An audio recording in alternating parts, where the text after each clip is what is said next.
Hello guys, in this video I'm going to show you how to search for jobs on the Shine.com application.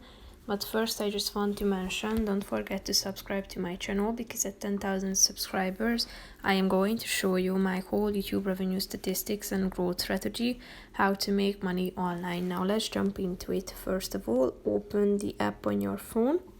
Tap on the jobs button down below, which is the second option.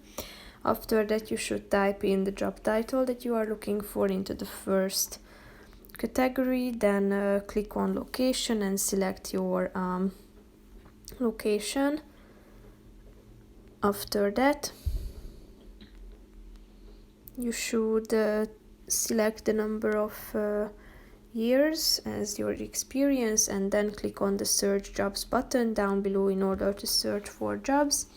Here you can find all of them, so feel free to browse among these. As you scroll down, you can see and here you can mark how relevant you find your job search results. So tap on the relevant number and click on submit. So that's pretty much it for this video, guys. See you in the next one. Bye bye.